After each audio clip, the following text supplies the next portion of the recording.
ජේසුපිට හැම කෙනෙක්ටම මම දැන් ඉන්නේ උඩුදුම්බර. මම ජී.එස්. කුමාර්. ඔබට යම් දෙයක් කියන්න මම මේ වීඩියෝ එක ගත්තේ. මොකද මේ රටේ ලෝකයේ හැම කෙනෙක්ම දන්නව කාරණයක් තමයි ලංකාව තුල බොහෝ මිනිස්සුන් අපදාවට ලක් වුණා. කඳු ආශ්‍රිතව ඉන්නා වූ මිනිස්සු බොහෝ දෙනෙක්ට ජීවිත පමා අහිමි වුණා. ඉතින් මේ උඩුදුම්බර ප්‍රදේශයේ මම මේ ඉන්න නිසා මම පදිංචි වෙලා ඉන්න නිසා මම අඳුරන බොහෝ දෙනෙක් ජීවිතාශ්‍රයටපත් වුණා. ඉතින් හරිම දුකයි වේදනාවක් ඇති වෙනවා මතක් වෙද්දී. ඉතින් මම ඔබට මතක් කරන්න ගත්තේ දැන් මේ ව්‍යසනයේ සිදු වෙලා සතියකට අධික කාලයක් වෙනවා. ඉතින් මම දැක්කා මේ ටවුන් එකට උඩුදුම්බර ටවුන් එකට බොහෝ ප්‍රදේශවල වලින් සානාදාර පැමිණියා.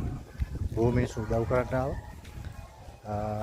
බොහෝ දෙනෙක් සහයෝගයෙන් වැඩ කරා. හැබැයි අද වෙනකොට අද ඉරිදා දවසක් අද වෙනකොට ඒ ඉන්නව සහනාදාර මම දකින්නේ නැහැ ටවුන් එකේ.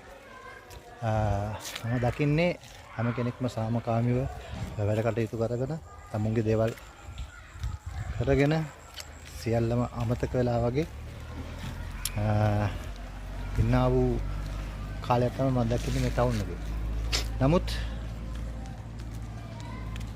මම දකිනවා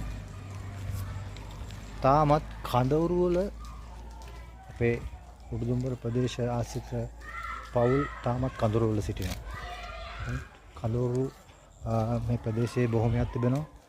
ස්කෝලවල්, සම්මන්ත්‍රණ ශාලා, සංස්කෘතික මධ්‍යස්ථාන, පන්සල් ඒ වගේ ස්ථානවල මිනිස්සු තාමත් උන්ට ගෙවල් වලට නිවෙස් වලට යන්න බැරුව හිර වෙලා සිටිනවා.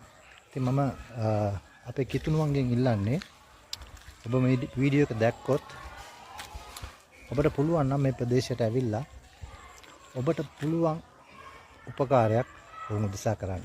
ඔබ ඇවිල්ලා බලලා ඔවුන්ට අවශ්‍යයි කැම බීම, රයිට්?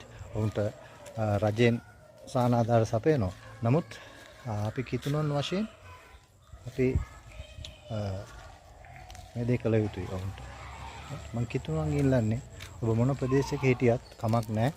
ඇවිල්ලා උඩුදුම්බරට ඇවිල්ලා ගාමසේක මහත්තයෙක් මුණ ගැසිලා එජුපිස්